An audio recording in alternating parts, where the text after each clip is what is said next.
Jen Candy. For those of you who don't know me, my father was the late, great John Candy, who is no stranger here to Second City.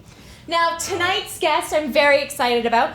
He is a Second City alumni. You may know him as Carl the janitor from The Breakfast Club. He was also a series regular on the show Justified, and also you can see him in the most recent Academy Award-winning film, Shape of Water. John Kapelos. Now, before we bring John out, let's take a look at a clip. What the hell do you want? I just thought maybe I could... You just thought you could come here and show me what I'm definitely not missing? That's not why I came by. Hey, Paulette, how many times you gonna come over here begging me to take you back, huh? Do we nuke him? Who's asking? I'm Elle Woods, and I'm here to discuss the legal situation at hand. Come again? You and Miss Boniface had a common law marriage. No. Which, heretofore, entitles her to what is legally referred to as equitable division of the assets. Come again? Everyone give a round of applause for John Kapelos.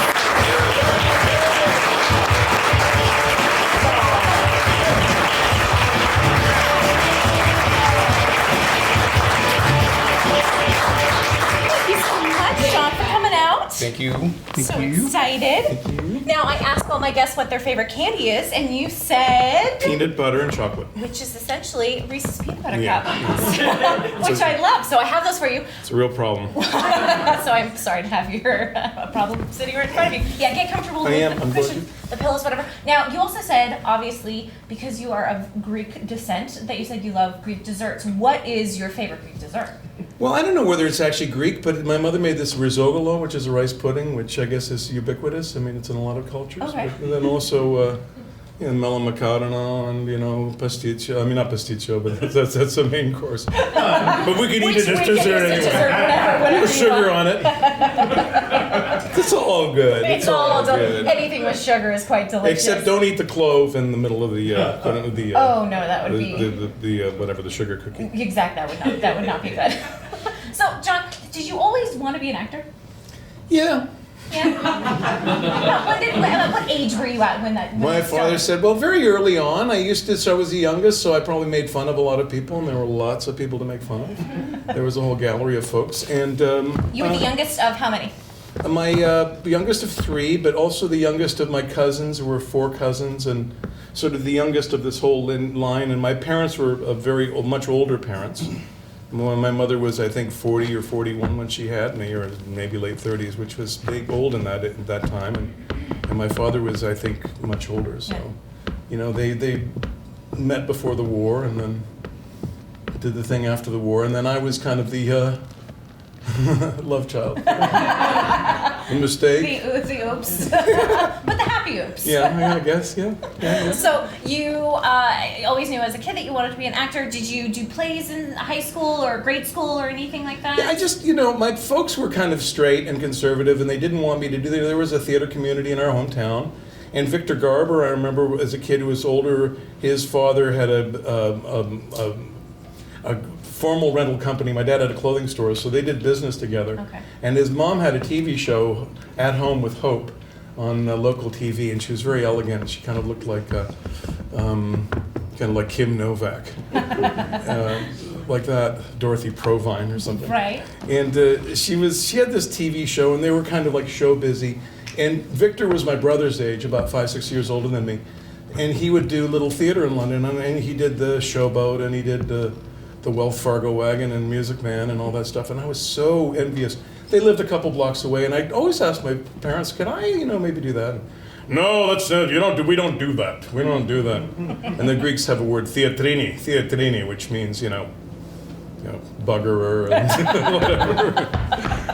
That went over big. So. There's a lot of buggerers out there. There you are, John. I recognize that laugh. At my one friend. Well, not anymore. But they were really tough insofar as show business. It was not something that they entertained. And then when I told my dad, he was kind of, okay, you got a year to do it? Do it in a year? What do you mean do it in a year? He said, well, if you get a job in a year, okay, This is when I told him I wanted to become an actor.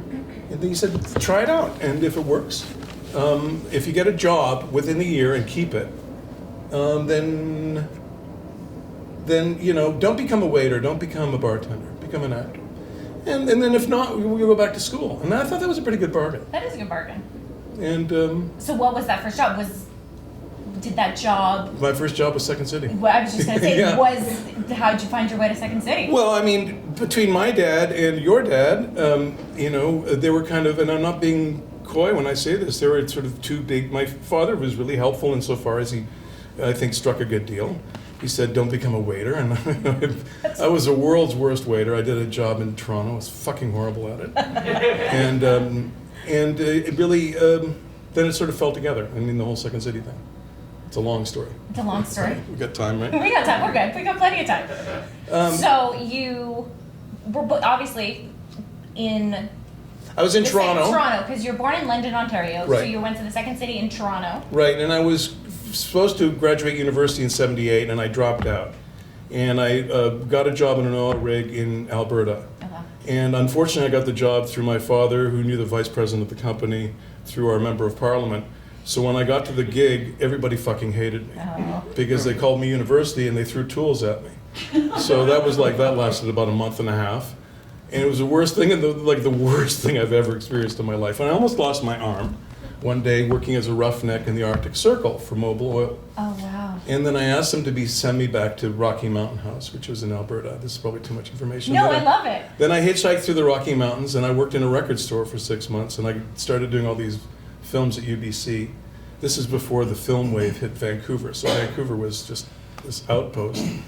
And I worked in a record store, and I hung out at a friend's place, and I lived on Bisquick and asparagus. Like you. Yeah, don't even imagine that. No, don't want to really. Well, I guess you have to now. Unfortunately, now it's I don't recommend it. And then I had a rapprochement with my father, came back here. I made a slight detour through LA. I stayed with friends of our family who happened to be Diane Geddes and Paul Haggis, her husband. Oh, wow, yes. And then came back to Toronto. And then one day I was walking down the street in Toronto after having had this conversation with my father. I moved to Toronto, it was in May of 1978. And I was out with some friends and I fell by Second City. And I went into Second City. It was a revelation.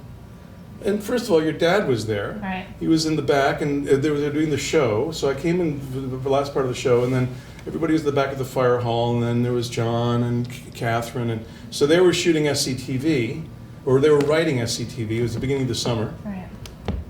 And then they went up on stage and did stuff, and I went, holy shit, this is amazing. And I literally got addicted to it. Yeah. I came every night to Second City, and I mean, the story is pretty elongated. By August 4th, I auditioned in Chicago. Oh, that's great. What was your audition like? The person I auditioned with is out here, Mr. Mike Hager. Oh. He could probably tell you more about it than I, but although Wonder where he is.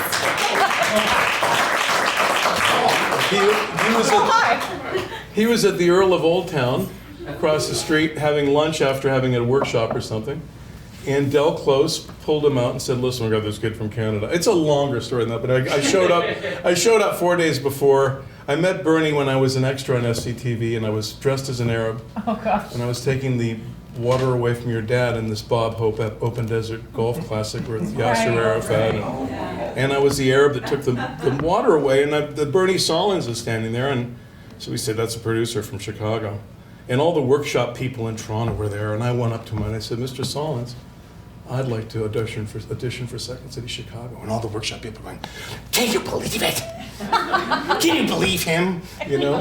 They're all the extras. And he said, yeah, kid, you want to, are you ready, kid? Are you ready? And I said, yeah, I'm ready. And I'm dressed as this towering Arab with a staff and stuff, all this body makeup. And I gave him my phone number. And he stuffed it in his pockets. And I remember 2 weeks later having this moment, think he's sitting by my phone, this guy's gonna call. Never gonna call. So I phoned my dad up and lied. I said I had a job in Chicago and I needed to borrow his credit card to take a Greyhound bus to Chicago. So I did. And that was at the beginning of August. No, in the middle of August. I actually had the date wrong. I think it's around the 15th or 18th, but I had somewhere in my records I have the date. And so I took a Greyhound bus from London, Ontario to Chicago, which was 12 hours. Right. Landed in Chicago at 6 in the morning, checked into a hotel on Ohio Street, waited till about 10 in the morning, walked to Second City through Cabrini Green, went on Ohio Street Yep. and walked down Wells Street, and went and showed up at Second City, and the look on Bernie and Joyce's face. Said, "Hi, I'm John Kapelos from Chicago, remember, from Toronto. Remember you said I could audition?" He goes, "What?" And he didn't remember me. And Joyce took me under her wing. Aw. And it was a Thursday. And I was expecting, I told my dad I'd be home by Friday night. And I told also my parents that I had the job. I had the job and all this stuff. A little bit of hubris. And Joyce says, "Well, we can audition you on Monday." I got like $18. Right. And this, so long story short, I got theatrical rates at this hotel for like $22 a night. I stayed for 4 nights. Joyce gave me tickets the night before to, what is it, a chorus line? Okay, yes. Which is the worst play you see before a night of an audition. God, I want this job. And on the Monday, I showed up, and that's when they pulled Hags out. They said, "Well, he's got to audition with somebody." So they got Haggerty, and Haggerty and I sort of meet one another. And, "How you doing? How you doing?" And there's Will Porter and Don DiPolo and Will Aldis now. Don DiPolo, now dead. And these lines aren't working, aren't they? Now dead. And who else was there? Del Close. He was dead then. And really? And who else? And Joyce and Bernie. And then we did our 3 through the door, 5 through the door. Yeah. And Haggerty and I, it was fun. I just remember it being kinetic. We really did a great job. I mean, we were flying through it. Joyce came, but then we went out to the front bar, and I think I'm remembering this right, Mike. And Joyce came out. She said, "You know, we only have room for one person in the company, touring company. But you're both so good, we're going to hire you both." And so Hags and I are fighting over the telephone there to say whose mother who's going to call their mother first, and we flipped a coin, and I forget who went first, but he called his mom. I called my mother. I said, "I got the job." She goes, "Well, didn't you have it already?" I went, "Oh yeah, that line." Right. Well, yeah, there was a little question of auditioning. And she said, "You know, there's a package here from the United States Consulate. Can I open it up?" I said, "Yeah," and it was my U.S. passport. Oh, wow. Perfect timing. So, the rest is You history. know, I actually have, so you and Haggerty were then in touring company together? Yeah, I showed up about 6 weeks later, and he was like the veteran of the touring company. You know, so, I have a sketch Where of is he? you and Haggerty and then Tom Virtue. yeah.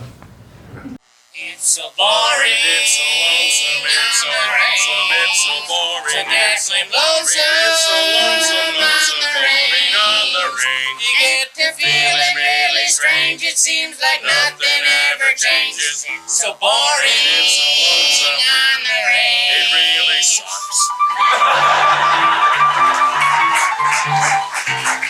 I get so yawny on the range. I get so horny on the range. The nights are cold, the days are hot, and there ain't nothing but a lot of golden horseshit on the range. It really stinks. There's a gal in Tucson, yeah. I was getting Yeah, that was great. Musical chops of yours, Yeah. starting at a young age. Yeah. So, you were in touring company, and then you went onto the main stage at Second City. What was your? That wasn't that easy, though. I mean, I they was just gonna did say- 3 years of the touring I was company. just gonna say, what was that process like for you? I was like, when I went to Cubs in Canada, they used to have this thing where all the Cubs would, like, 18 boys, but you'd have to crawl through a thing and everybody take a whack at you. Yeah. And at the end, you'd stand up and then the other kid would go through, everybody take a whack. That was kind of what Second City was. Then by the time you got to the main stage, Yeah, you know, everybody were takes a whack at you beaten. and then you get up there and they go, well, you can take enough whacks. But in a way, I mean, it's, you know, people are in their 20s. I don't know whether I was the best, most well-behaved when I came in there. I was, you know, young and arrogant, and I'll never forget my buddy Haggerty saying to me, I was there 6 months, and somebody said, oh yeah, Kapelos, he's got a bad reputation. And Haggerty says, over a beer, he says, you're too young to have a fucking bad reputation. And that kept me going for many years. It's like, yeah, but now I do have a bad reputation, and it's well-deserved. So. But seriously, it was tough at the beginning, because I walked in, I'd never really had a job outside of, you know, working in a record store and on an oil rig and working in my dad's clothing store and stuff like that. And so actually having a professional job, I was late for a few rehearsals. And Joyce literally collared me and said, you're late one more time, you're out of here. Actors aren't late. And she made that eminently clear. I mean, there was a lot of, and I'm not kidding about the wax, because, you know, people, part of the professional thing, and I'm saying this lovingly, you know, everybody gets, you know, this is what you do. This is how you rehearse. This is how you learn lines. This is how you learn a scene. You know, the great thing about the touring company is we learned every scene from the 15, 18 years before Second City. Right. At that time, so it was pretty good. And we learned a lot. But there was a day when I had a moment where, like, somebody said to me, I said, hey, well, somebody, you know, us, we're backstage griping. And because you really learn how to work in groups. Right. And it's not easy to start working in groups. That's a great thing about Second City is, like, in your early 20s or whatever, like, you work with people and you have to. Right. Even if you don't want to. And I didn't think I really wanted to all the time. But somebody said I was griping, and it might have been Mike or somebody like that. I said, well, yeah, that asshole, I didn't do, you know. He goes, well, you don't treat him like that. And I was like, yeah, I don't treat him like that. And all of a sudden it was this moment of like, hey, maybe I should start treating people the way I want to be treated. Right. And things started opening up, and literally people would be backstage with me and going, yeah, I hear you're a real asshole, but you're great to work with. It's like, well, don't tell anybody. And then what happens is that, you know, doors open, and then people eventually accept you, foibles and all. And, you know, we see one another low these many years later, all my Second City friends and colleagues, and despite our differences then, and perhaps now, we still carry on. Yeah. You know, Of course. oh, that's really here. I'm sorry, I was aiming for you, Mary Catherine. Please do not enter. No one signed waivers. So, John, I hear you have a Del Close story that involves a trust fall. A what? Do you know? I read somewhere. Do you remember? Oh, a trust fall where he did a thing off the stage? Yeah. Oh, God. Do you mind sharing this? Everybody loves... Everyone has a Del Close story, and I like sharing You know, them. I would like people to pick the person in their lives right now that they thought was least likely to become a guru. And then when you go to the I.O., like Del is something else, and he was more myth than reality when I was around him. Right. And he liked me, and I liked him, and you know, so that was cool. So you had Del's stamp, you know, Del likes you, it's great. Well, the Del Sister, Close, yeah. could I hold the needle? And then so, but the thing is that we did this workshop where Del strips, and then comes in, and then, you know, we're all like at the back of the theater, like people wearing Del strips to his kind of brown Gotchis underwear. And like, he's standing there, he's got pock marks, like moon marks, all over his body. He goes, this is my tracksuit. It's all places where he shot heroin, all over his body. It's pretty disgusting. Yep. Then he goes at the end of the stage, and he does one of these things where he teeters, and then he does a dead fall off the stage, and we all start scrambling and like grabbing, and then we're grabbing him by the tip of the hair, and he barely hits the chairs, and we grab him. And like, you know, we're pinching him and he's bleeding or whatever, hair's gonna come, you know, we got him, but he's just barely like, you know, almost like a Pixar cartoon. It's like here, right Inches back. from the ground. Yeah, and he gets up and goes, now I can trust you. What the fuck? And I don't know, dear mom and dad, today I met a junkie. A member of the Beat Generation. It's like my father and mother, it's like, you know, come back to the clothing store. Come home, we don't. Come home to the 5 and... So what was your first gig after Second City? Well, I did a bunch of movies during Second City, and Joyce said, you gotta go. The next way, you've got to leave. So, I mean, the first really big gig I think I had after Second City was, I did a play with George Clooney and Daryl Hannah's brother, Duke Hannah, or whatever the fuck his name was. Did you say Tom? Don? Don, yeah. And who was producing the play, then got booted out of it, and George came in to replace him. It was a horror show. We did it at Steppenwolf. Oh, wow. Don booted in the front door of Steppenwolf the night before the opening. It was a textbook case. Haskell Wexler's brother, Yale Wexler, produced it. Okay. It's called Vicious. It was about Sid Vicious. So I did that gig at Steppenwolf thinking, boy, I'm going to do real theater. It was a horrific experience. But learned a lot from it. Probably learned more from that than successes. And then came out here and auditioned for Roxanne. Oh, wow. So Roxanne, I think, was one of the first big movies I did out of Second City. But I had done Breakfast Club and stuff before that. And then Roxanne was with Steve. It was the 80s. 86. 86, Steve Summer Martin, of. Daryl Hannah. Yeah, Shelley Fred Willard. Duvall, and Fred Willard, Shelley Duvall, which Roxanne was one of my favorite movies. Yeah. I love that movie. That's a picture that Steve, at the end of the day, Steve hated wearing the nose. Yeah. They had like an $80,000 nose budget, which now I guess would be $20,000 billion nose budget. And Steve just wanted to take the nose off the end of the day. I said, listen, can I pull it off, yank it off? And we did that picture, so it went off. It's a great, I think there's a group photo too I have of, yeah. And that's, working with Fred Willard was fun, and what's his name? All those guys, Steve Middleman and, Jesus, why am I not remembering his name? Michael J. Pollard from Bonnie and Clyde. We were about to enter one night, we were doing this scene where we're shooting, and we're all walking out of this cafe, and they have the camera, and it's the middle of the night in Nelson, British Columbia. And we're all leaving one by one in the cafe, and it was sort of a languid moment. And I said to Michael J. Pollard, I said, listen, I'm gonna walk out there. Could you just let me stop and hang for me? And we're just about to yell action, and he turns to me and goes, I don't hang for fucking no one.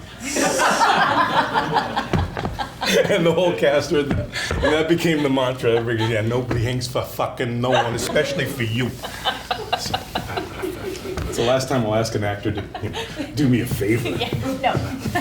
I'll just step that on doesn't it. happen. So you did Roxanne, which was amazing. Now, you also run a lot of John Hughes films. Yep. So you were most known for Carl, the janitor. I guess, yeah. But you were also in 16 Candles. Mm-hmm.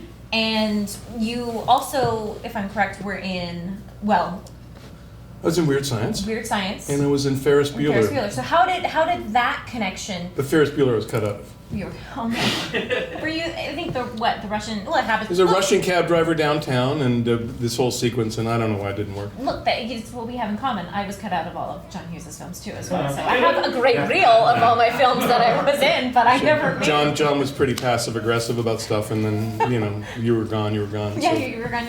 But so how did the Breakfast Club come about? Was just because you had been in all the other films, or was there? Well, in actual fact, Breakfast Club, I was doing 16 Candles, and Hughes said to me, listen, I'm going to do another movie coming up, and you're going to be bigger than Bill Murray. I think Bill Murray heard that and put a kibosh on that. But the notion was that he's got this movie called The Breakfast Club. I said, really? I'd really like to do it, Mr. Hughes. I was a Chicago actor, and everybody else has got their agents, and So I go off to New York to open a show at the Village Gate. Mike and Richard Kind and Rick Thomas and a bunch of us, Isabella Hoffman and Megan Fay, and we did a really great show called Orwell That Ends Well in 1984 at the Village Gate in New York. And I opened the trades at that time. There was a New York trades paper, which was different than LA, and it had the weekly trades, and they said that Breakfast Club lensing in Chicago, and and Rick Moranis had the part that, and literally, it was literally like a Tuesday afternoon at 3, I saw that, and the next morning I got a call from my agent in Chicago, Haris, and she said, it didn't work out with Rick, and they'd like you to come in. So, Wow. So I left the company and went to Chicago and shot the thing. That's amazing. They flew me into Chicago, and I stayed in my apartment, and they gave me per diem and a hotel room. And but I live here, but don't worry about it. It's universal. Now, what was it like shooting Breakfast Club? Was it mostly scripted with John Hughes' stuff, or was there room for improvisation? Well, John, the reason John liked me and people liked me, and I think he liked your father and Hags and Beltzman and people like that who worked with him, is that we could improvise and then remember what we improvised. You know, it's not a question of just improvising. You have to skate. You have to do the same slalom path every time. And I did that with Gary Marshall and Nothing in Common, and I've done that in a lot of films. So John liked that. So what we would do, we would normally shoot he shot a lot. He had a high shooting ratio. So he'd shoot maybe 18 takes to 1, which was one of the issues he had with the studio, but among many. But we'd shoot maybe 6, 7, 8 takes as written, and then we would improvise. Oh wow, that's great. I actually have a scene that I think you sent us that from the Criterion? From the Criterion Clip, I think a deleted scene or one of the versions. Well, the Criterion is Breakfast Club. You know, whoever guffawed at that. Well, Breakfast Club was released in the Criterion Collection this January, and they put all these extra scenes in it. Okay. Well, we've got. This was a deleted. This is a scene that I shot, and then they cut out along the middle part. How does one become a janitor? You want to be a janitor? No, I just want to know how one becomes a janitor, because Andrew here is very interested in pursuing a career in the custodial arts. Oh, really?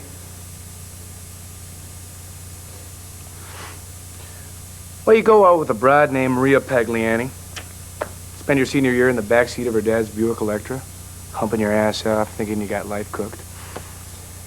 Then you live with your parents for about 8 years. Sell some hash, get busted, blow out the transmission in your old man's car. And keep on fucking up, you know, fuck up, and then when you're tired of fucking up, you fuck up some more. You know, fuck up as much as you want, right?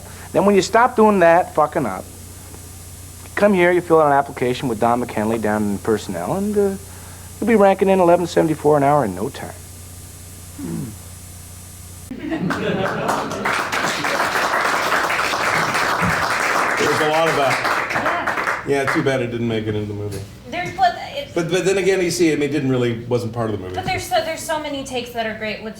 It happened with my dad all the time too. Like Trains, Planes, and Automobiles. There are 3 different versions of that movie. Like what was edited, everyone's like, well, this makes no sense. And in my mind, because I've seen so many different versions of that movie, that you're like, well, there's this whole storyline that got cut out, and this whole story. So there literally could be a whole version of just your the janitor storyline, just based off of all the footage that people shoot, which.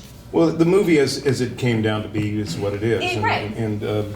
But there was a whole segment there that it goes on where I tell them where they're all going to be like today, 30 years from when we shot it. And I went to Universal to loop the movie, and Dee Dee Allen, who was editing it, and I was expecting it to be in the film. Right. So I'm going to loop the film, and she puts her arm around me, and she said, that whole thing you said we're in 30 years. That's out, and then she said that other thing out, and she did this sort of movement, which I still can do to this day. Yeah. Like cut out. It's like, oh fuck, really? Oh. And I went into the studio, and whatever's in the movie is just like pieces of what I did. And as much as people I literally had to keep myself from crying through the whole looping session. Oh God. Just watching it. But it is what it is. Right. And I think the movie's okay. I think it's a bit dated, and also there's a lot of slut shaming and this stuff going on. I agree with what Molly said. I saw the film at a screening about 6 months ago in Tulsa. They had it, right? And I was wincing at a lot of it. I wince at a lot of John Hughes movies. Yeah. Well, they can be even at the time. Even. Well, but I do find Long Duck Dong. I find all that stuff really uncomfortable. Well, I was just gonna say there are still some things that are just doesn't work. Just slightly offensive. Slightly. Yeah. Yeah, I mean, but also, the Riz checks, when I auditioned for 16 Candles, it was actually much more offensive than it became. And they were they were going to be the good Wasp family and the bad Wasp family. Right. And then I auditioned for John, and they decided to make them more ethnic. And the guy that played my father in the 16 Candles was, I think, a real mobster. So. Oh, was he really? I don't think he met a good end. There was nothing there. Okay, so you did all the John Hughes films, and what was it like moving from I was gonna say, because you did a lot of television as well afterwards. Yeah. So there was a show that you did in Toronto that you did 48 episodes of that was called Forever Night. Yeah, well. That's great though. But let me Forever Night, which is the tagline here, which I absolutely. Nick Knight is an 800-year-old vampire working as a homicide detective on the graveyard shift in modern day Toronto.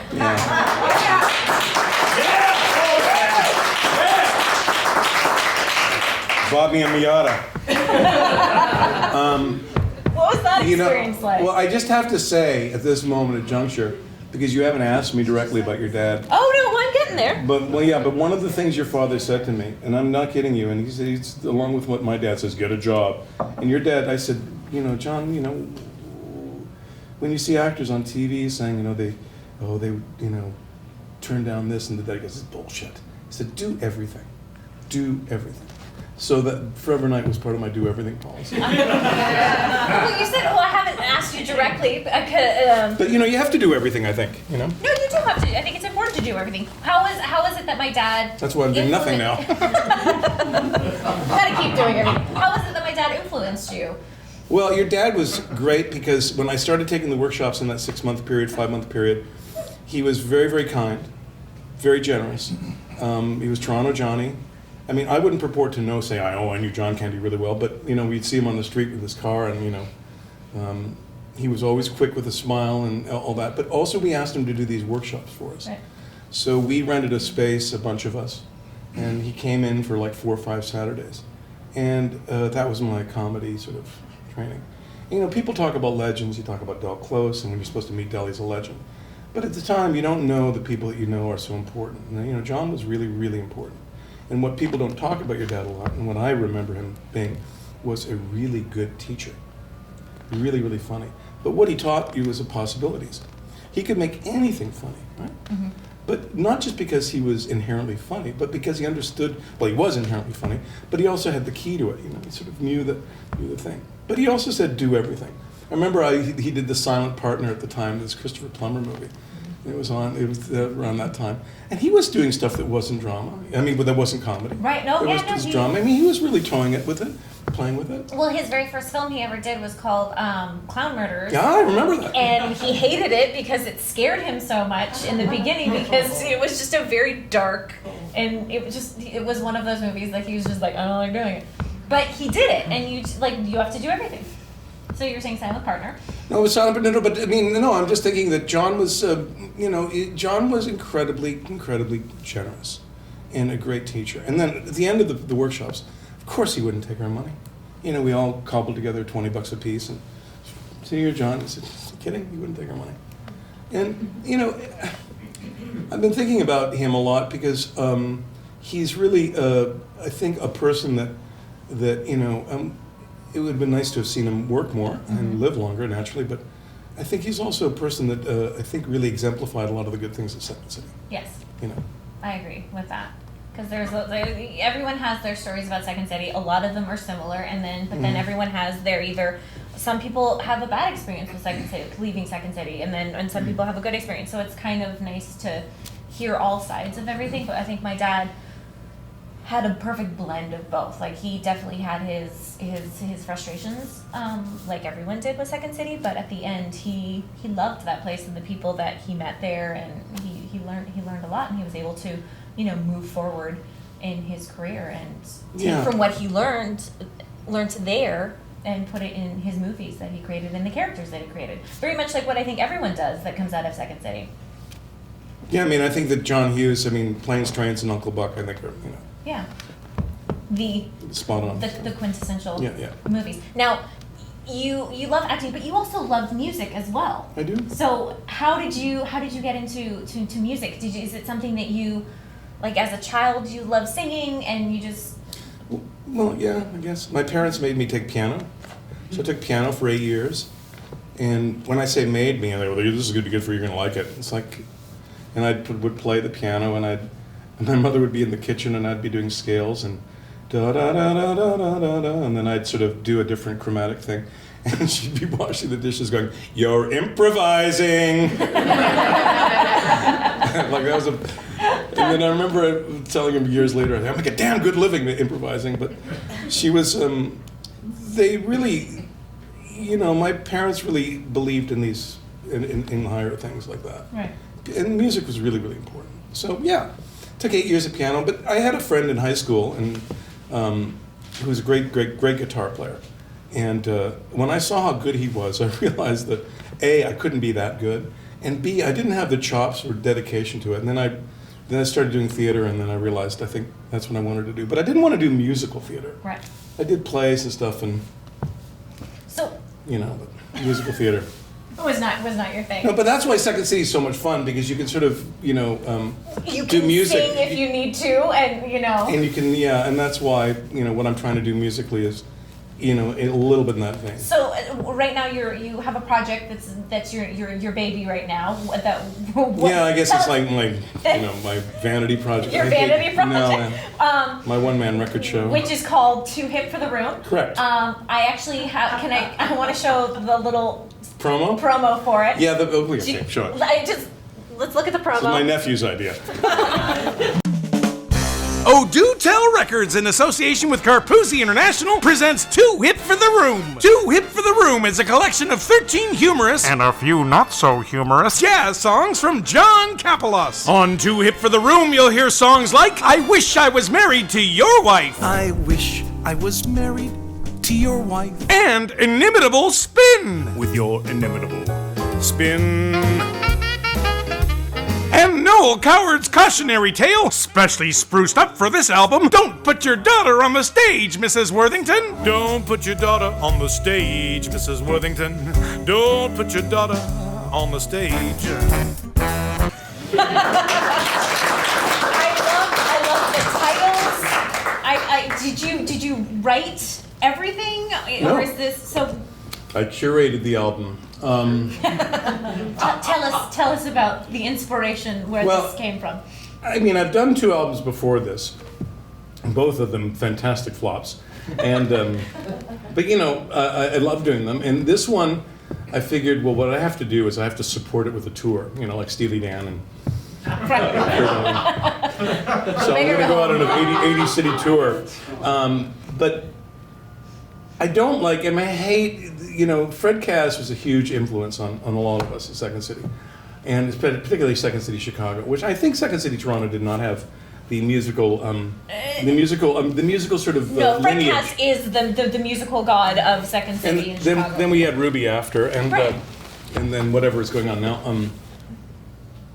But Fred was literally from the Beat generation, and there was this sort of sense of irony and this great sense of fun in his music, and like I hate. Weird Al Yankovic and stuff like that. I don't think a lot of comedy music is very disposable. You hear it once and you just don't want to hear it again. Right. Because it's funny, haha, on that level. But this stuff is more like. So what I did was I got a lot of Second City people, like David Rashi wrote "I Wish I Was Married to Your Wife." Oh, that's great. And he also wrote another one on the album, which is called. What's it called? Anybody remember? There's another song called "Ennui," which I wrote. I wrote the title of the song "Too Hip for the Room." I do a version of "Round Midnight" is a classic song by Thelonious Monk, and I do a version called "Round Lunchtime," which I wrote with Ruby, Mary Wender, Ruby Streak many years ago, and we did that.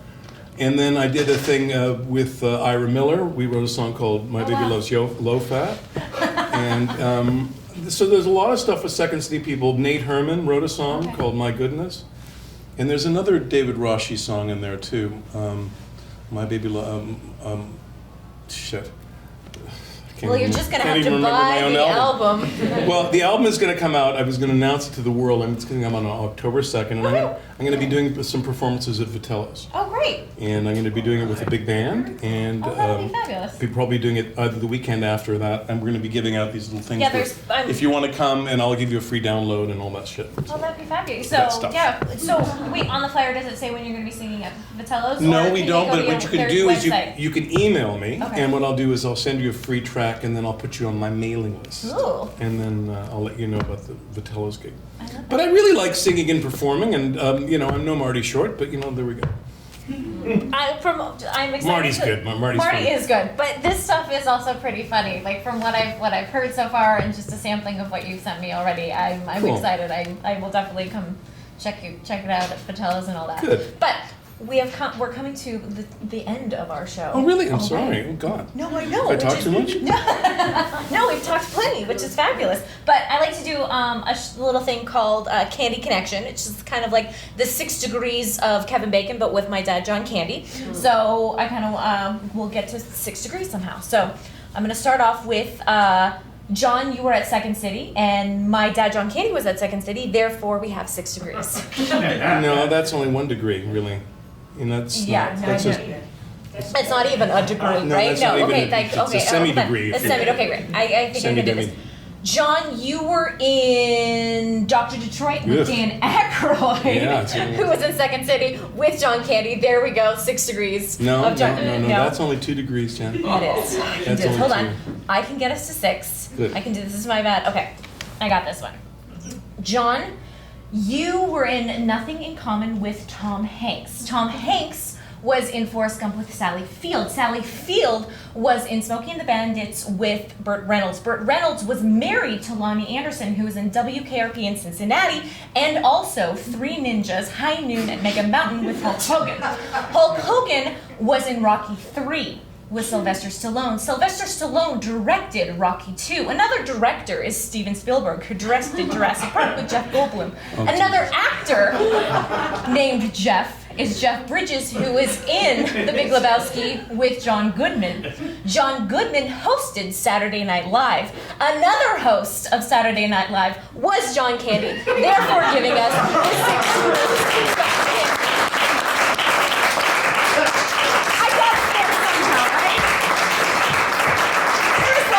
I worked with Jeff Bridges. You did? Okay, wait, we could have... I've worked with John. Don't give away my illusion. But, that was great. So, John, it was such a pleasure to have you on the show. We have a mutual friend who has a birthday today. I don't know where he is. I don't know where he is, but his name is Mike Haggerty.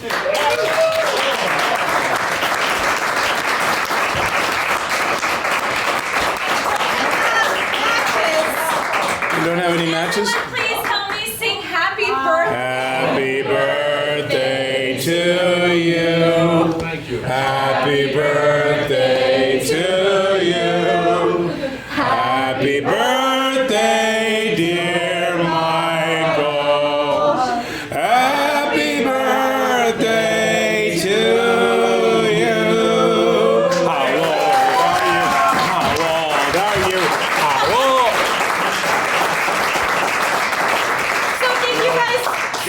Jennifer called and she said that we're thinking about interviewing your friend Jen Kapelos, but it's on your birthday, so I didn't want to take anything away from your birthday. And I said, I can't think of any place I'd rather be than seeing my friend interviewed by you on my birthday. Why is she laughing? Why is Rose laughing? And now there's a cake. It's not really cake, it's a box underneath. I want to say thank you guys so much for coming out to another Couch Candy. I want everyone to go into the lobby across the way. We're going to have cake and there's cupcakes. And also, please take... I have a couple pictures down here and a thing from my show. Yes, so. there's great photos of Turco and then Haggerty and John and then information about his album. And don't